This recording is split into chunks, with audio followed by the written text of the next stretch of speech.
The Xindi homeworld was once a beacon of alien superiority, its sprawling cities and towering structures symbolizing the pinnacle of their technological and societal achievements. The Xindi had long ruled over countless star systems with an iron grip, their empire unchallenged for centuries. Their dominion over the galaxy was as much a matter of fact as the stars themselves. They had conquered and subjugated species after species, absorbing their knowledge and technology, integrating them into the vast machine that was the Xindi Empire. And now, they turned their gaze toward Earth, a planet they deemed primitive and insignificant, a speck in the grand cosmos. Hector, the alien king of the Xindi, had long viewed Earth as nothing more than a curiosity, a world populated by beings who had only recently begun to explore beyond their own atmosphere. In his eyes, humanity was fractured and weak, divided by petty conflicts and unable to present any real threat to his empire. He had spent years mocking Earth in his speeches, using them as an example of inferiority, a reminder to his people of their own greatness. As he stood before his subjects delivering yet another speech on the inferiority of Earth and its inhabitants, the palace walls suddenly shook violently, and alarms began blaring throughout the grand hall. The Xindi had grown complacent in their dominance, and this sudden interruption was unexpected. Hector's speech faltered as his eyes darted around the room, his mind struggling to comprehend what was happening. For the first time in centuries, the Xindi Empire was under attack, and it was the humans, those primitive, insignificant beings, who were responsible. Reports flooded in from across the Xindi homeworld, each one more alarming than the last. A massive human fleet had dropped out of hyperspace at the edge of the Xindi system, their ships bristling with weapons and advanced technology that the Xindi had never encountered before. The fleet moved with precision and coordination that belied the Xindi's assumptions about human disunity. The humans were united, and they were striking with a ferocity that shook the very foundations of the Xindi Empire. Hector, frozen in mid-sentence, could barely process the information. How had this happened? How had the humans, whom he had dismissed as divided and weak, managed to assemble such a powerful force? He had always believed that Earth posed no threat to his empire, but now he realized too late how wrong he had been. Unbeknownst to the Xindi, Earth had been preparing for this moment for decades. In secret, far from the prying eyes of the galaxy, humanity had been constructing a powerful armada in hidden solar system shipyards. These shipyards, scattered across remote and uncharted regions of space, had been churning out warships and weapons of unimaginable power, all under the leadership of Admiral Noah Miller. Miller was a man of unparalleled brilliance, a tactician and strategist whose mind had been honed by years of conflict and loss. He had long known that a clash with the Xindi was inevitable, and he had spent years preparing for it. The human fleet, now fully armed and ready, was the culmination of his life's work. As the human fleet advanced toward the Xindi homeworld, Miller issued the order to attack. His ships, armed with cutting-edge graviton torpedoes and equipped with phase-cloaking technology, struck with ruthless precision. The Xindi bases and supply lines, once thought impregnable, fell one by one as the human forces rained destruction upon them. The Xindi, caught off guard by the sudden and overwhelming assault, scrambled to mount a defense, but it was too late. The human fleet had the advantage, and they pressed it mercilessly. Hector watched in horror as reports of his installations being destroyed flooded in. His once mighty fleet, the pride of the Xindi Empire, was now in ruins, reduced to wreckage by the relentless human assault. Even the superweapon that Hector had counted on to turn the tide of battle was destroyed before it could be brought to bear. The humans had planned for everything, and they were executing their plan with cold, calculated efficiency. In a desperate attempt to save his empire, Hector fled his crumbling palace, hoping to regroup and mount a counteroffensive. But as he fled, he knew in his heart that the Xindi Empire was finished. Humanity, the species he had mocked and belittled for so long, had risen from the shadows and struck down the greatest power in the galaxy. In a final, desperate transmission, Hector swore vengeance upon humanity, vowing to rebuild his empire and destroy Earth.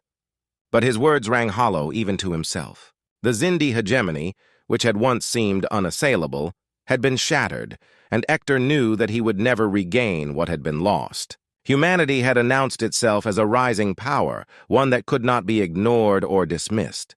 But as the human fleet moved to secure the Xindi homeworld, Admiral Miller knew that their victory was only the beginning of a much larger conflict. The Xindi were defeated, but new threats would rise from their ashes. Dark secrets, long buried and forgotten, would resurface, and the galaxy would face dangers greater than ever before. Miller had won the battle, but the war for humanity's future had only just begun. The smoldering ruins of the Xindi palace crackled with flames as Admiral Noah Miller walked through the devastation, his boots crunching on shattered glass and twisted metal. Around him, human soldiers secured the perimeter, their weapons trained on the shadows, alert for any signs of lingering resistance. The victory was theirs, but Miller was under no illusions. This was only the beginning of a much larger conflict. Miller's comm unit crackled to life, and he received word that General Marcus Wright was en route to the surface. As Wright's hovercraft touched down, kicking up ash and debris, the general emerged, his battle-scarred armor gleaming in the dim light. Wright was a seasoned warrior, a man who had seen more battles than he could count, and his presence was a reassuring one.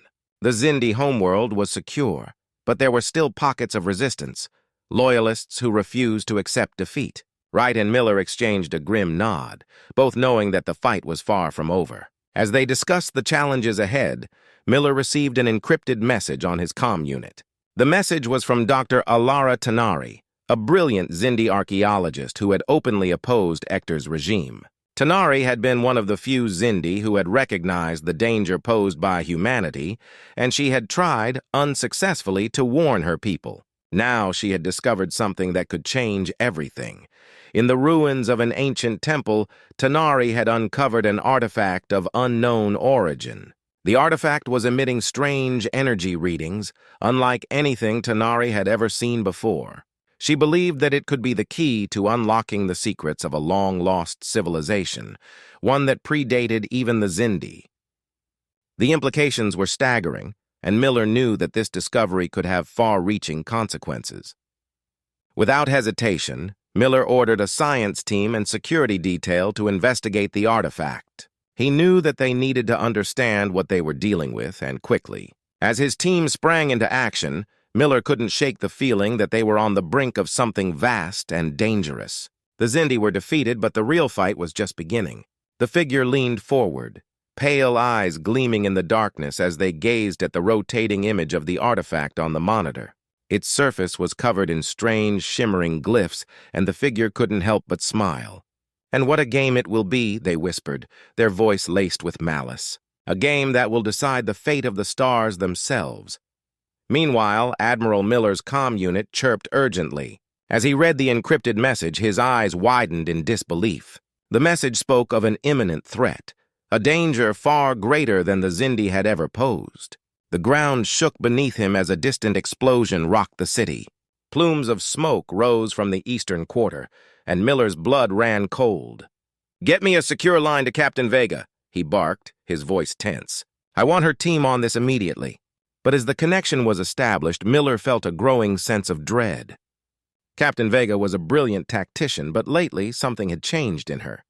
There was a hardness, a hunger in her eyes that he couldn't quite place. As Miller's fears were confirmed, he realized that Vega had gone rogue, commandeering the UES Valor and leading half the fleet with her. The situation was spiraling out of control. An unknown signal, encrypted beyond anything Miller had seen before, suddenly lit up his comm unit. Hesitating only for a moment, he accepted the transmission. The voice on the other end was calm, almost amused. "Admiral," it said, "the artifact your Captain Vega seeks is far more dangerous than you can imagine. In the wrong hands, it could reshape the very fabric of reality. We cannot allow that to happen." Miller weighed his options, knowing that time was running out.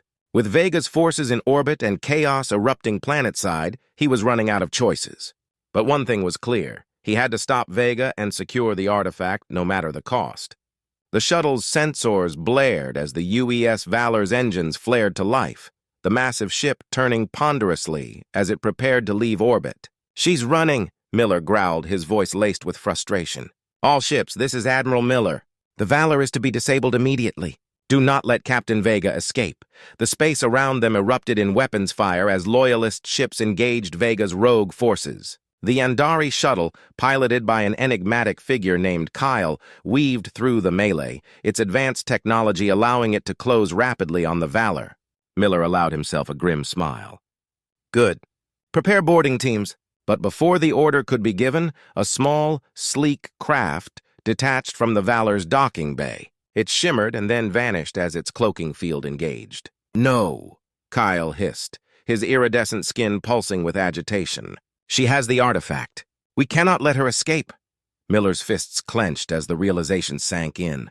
He had known Vega for years, never suspecting the depths of her ambition. Now she was on the brink of unleashing a power that could tear the galaxy apart. Kyle's eyes seemed to look through Miller, seeing something beyond human perception. It is a key, the Andari said softly. A key to dimensions beyond your comprehension. In the wrong hands, it could unleash horrors that would make your Xindi war look like a child's game. Miller nodded, his commitment hardening. Then we have no choice. We pursue Vega into the Krios Nebula. He turned to his assembled officers. This is a volunteer mission only. What we're about to face. I can't order anyone to follow me into that hell. To a person, they stood straighter, chins raised in defiance of the danger ahead. Miller allowed himself a small, proud smile. Then let's go defend the cosmos. The combined human and Andari fleet jumped to hyperspace, racing toward the Krios Nebula. As the swirling vortex of energy engulfed his ship, Miller couldn't shake the feeling that they were hurtling toward something far darker and more dangerous than anything they had faced before. The artifact's pulsing energy was fading as Miller's fleet emerged from hyperspace, battered but intact. The Admiral's eyes scanned the tactical display, cataloging their losses. Too many good ships and brave souls had been sacrificed to Vega's madness. Captain Armstrong stepped forward, her uniform singed and torn. We've pushed Vega back, sir. The rift is closed for now, but she still has the artifact. A priority transmission cut through the somber atmosphere of the bridge. General Wright's face materialized on the main view screen, his expression taut with urgency. Admiral, I bring grim tidings from Earth. Wright began without preamble. Senator Carthry has seized control. The legitimate government is no more. Miller's fists clenched as Wright detailed the coup. Carthry's expansionist regime now controlled Earth's formidable military-industrial complex, churning out warships at an alarming rate. Before Miller could fully process this blow, another urgent message flashed across his console. Dr. Tanari's face appeared, her eyes wide with a mixture of excitement and fear. Admiral, I've decrypted more data on the artifact, she said, words tumbling out in a rush. It's of Arcan origin, an ancient precursor race. They created it to seed new realities, but their experiments destabilized existence itself. The artifact is all that remains of their civilization, a living archive of knowledge. Tanari's expression hardened. We can never let it be reactivated. The consequences would be unthinkable. Miller's mind raced, weighing impossible choices. Earth had turned hostile, Vega was in possession of a reality-warping weapon, and his own forces were stretched to the breaking point. He turned to Armstrong and Cole, his most trusted captains. You two take what ships we can spare. Find Vega's base and neutralize that artifact by any means necessary. And you, sir? Armstrong asked, already knowing the answer. Miller's eyes sharpened into a hard line. I'm going home. We need to stop Carthry before she can unleash her new fleet on the galaxy. As the bridge erupted into controlled chaos, preparations were made for their audacious attempt. Miller didn't notice the brief flicker of static across the long-range sensors. In the vast emptiness of space, something alien and hungry stirred, drawn by the artifact's awakening. Admiral Vega, secure in her hidden base, smiled as she watched the chittering, writhing mass of the Herban emissary. The rift had given her new allies, ones that would ensure her dominion over all reality. The bargain is struck, Vega purred, her eyes gleaming with triumph. Activate the artifact fully, and your armadas will have free rein to consume all they desire. Back on Earth, General Wright's forces clashed with Carthry's expansionist troops, their battle turning the urban sprawl of Neo-Tokyo into a war zone. We are out of time, Kyle declared, his voice cutting through the chaos. The Takor have offered their aid. We must accept. Murmurs of protest rose from the gathered aliens, but Kyle silenced them with a gesture. "You have not seen what I have seen. The price is high, but the alternative is extinction." As the Herbine emissary's tendrils began to breach the rift, unleashing horrors beyond comprehension, Miller's fleet arrived in Earth's orbit. The planet below was a nightmare of smoke and flame, torn apart by the conflict between Wright's loyalists and Carthrai's forces. "All ships, maximum thrust," Miller ordered, his voice steely. "Get us down there. We're taking Earth back." The combined human and Andari fleets surged into battle, their ships weaving through the chaos of orbital strikes and planetary bombardment. Miller led the charge, his mind focused on one goal: reclaiming Earth and stopping the expansionist regime from unleashing the full might of their war machine. But as the battle raged on, Miller realized that they were not the only ones fighting for control of the artifact. The Herbine emissary's forces had infiltrated Vega's base, seeking to claim the reality-warping power for themselves. The lines between friend and foe blurred as the three factions clashed, each vying for control of the artifact that could reshape the galaxy. In the end, it was Miller's determination and strategic brilliance that turned the tide. With a final desperate assault, his forces breached Vega's defenses, neutralizing the Herbine emissary and destroying the artifact before it could be fully activated. But the victory came at a great cost. Many brave soldiers had fallen, and the galaxy was left in chaos. As the smoke cleared and the dust settled, Miller knew that their troubles were far from over. The Xindi were defeated, but new threats would rise from their ashes. Dark secrets from Miller's past would resurface, and the galaxy would face dangers greater than ever before. The battle was over, but the war for humanity's future had just begun. The aftermath of the battle left Earth in a fragile state. Cities were in ruins, the population traumatized, and the once united front of humanity fractured under the weight of recent events. The revelation that Senator Carthraj had betrayed Earth by seizing control through a coup and aligning with sinister forces sent shockwaves through the remnants of Earth's legitimate government. Yet even in the face of such devastation, Admiral Noah Miller remained resolute. His tactical genius had secured a fleeting victory, but he knew that to ensure the survival of humanity, he needed to take decisive action to restore order and prepare for the inevitable resurgence of new threats. As Miller and his remaining forces regrouped, General Marcus Wright, who had been instrumental in securing the planet's surface, joined him in an underground command center beneath the ruins of what was once a bustling metropolis. The room was filled with the hum of machinery, flickering monitors displaying casualty reports, and maps of the war-torn planet. The air was thick with the smell of burnt electronics and the underlying tension of soldiers who had seen too much death in too short a time. "We need to stabilize the situation, Admiral," Wright said, his voice carrying the weariness of a man who had fought in too many battles. "The people are scared, disorganized. They need leadership, and they need hope." Miller nodded, his face etched with lines of exhaustion. "I agree, General. We must rebuild, but we must also prepare. The Xindi may be gone, but we've stirred something far more dangerous. The Herbine emissary was only a taste of what's out there. We need to consolidate our power, protect our world, and prepare for what's coming." The holographic map in front of them shifted, displaying the known sectors of the galaxy. Red markers indicated hostile territories, while blue represented human-controlled regions. The map was a stark reminder of how much ground they had lost and how precarious their position was. "Admiral?" came a voice from the doorway. It was Dr. Alara Tanari, the Xindi archaeologist who had become an unlikely ally. Her face was pale, her eyes shadowed by the weight of recent revelations. "I believe I've found something that may help us. The artifact we destroyed, it wasn't just a weapon. It was a gateway, a key to accessing dimensions beyond our own. If we can understand how it worked, we might be able to use its knowledge to our advantage." Miller turned to her, his interest piqued despite his exhaustion. "Go on, Doctor." Tanari stepped forward, bringing up a new display on the holographic projector. It showed complex equations and diagrams, most of which were beyond the comprehension of those in the room. The Xindi weren't the first to discover these artifacts. They were left behind by a precursor race, the Archons, who had mastered the manipulation of reality itself. They created these gateways to travel between dimensions, to explore and conquer new worlds. But their experiments led to their downfall. The instability they created in the fabric of reality unleashed the Herbine and other horrors we can't even begin to imagine.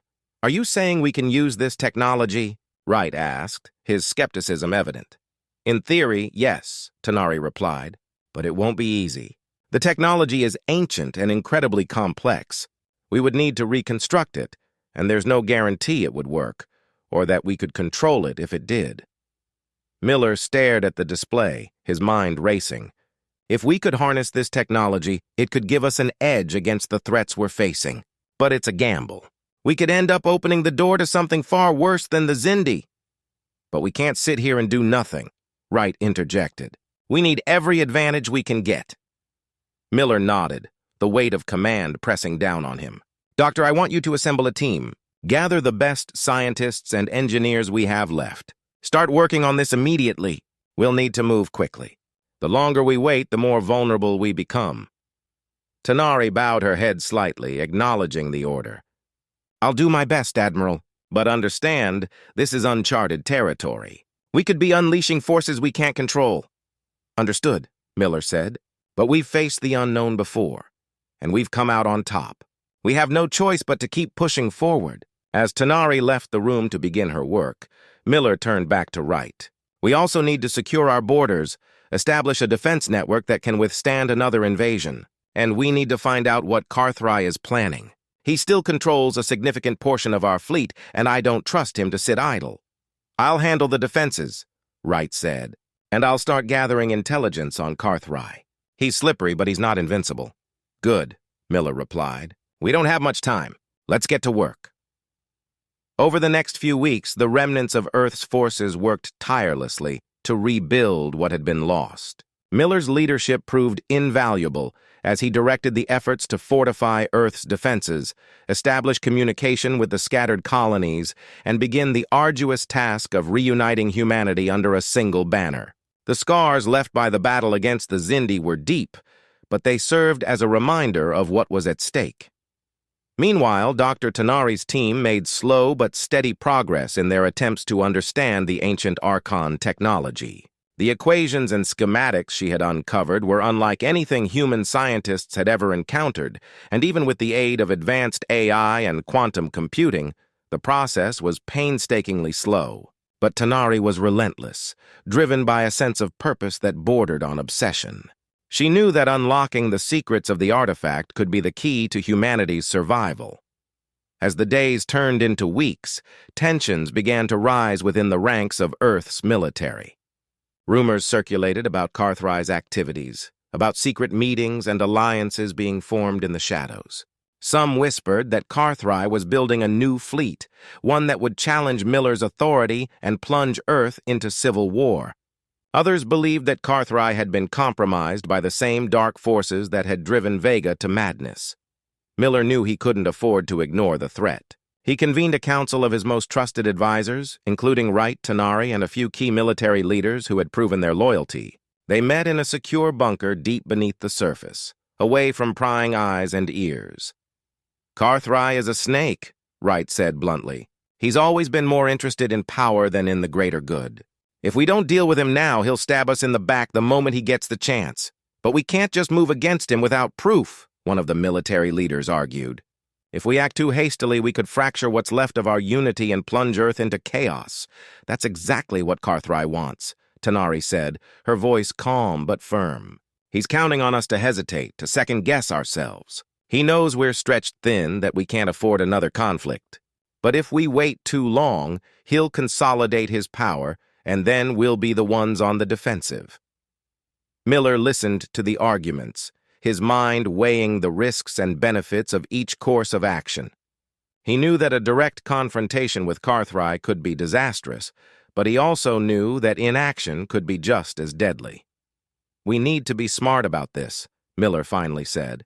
Carthry is cunning, but he's not invincible. We need to gather evidence of his activities, expose him for what he is, and turn his own allies against him. If we can undermine his support, we can neutralize the threat without resorting to open conflict. And if we can't, Wright asked, his tone serious. Then we do what we have to do, Miller replied, his voice steely. But we're not there yet.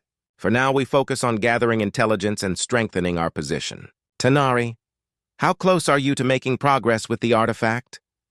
Tanari hesitated, then spoke. We're close, Admiral. Very close. But there are still some variables we haven't been able to account for. We need more time. Time is something we don't have, Miller said. Do whatever you can to speed up the process. We may need that technology sooner than we think. As the council adjourned, Miller felt the weight of the world pressing down on him. The future of humanity rested on his shoulders, and he knew that one wrong move could spell disaster. But he also knew that he couldn't afford to falter. Not now. Not when they were so close to securing their survival.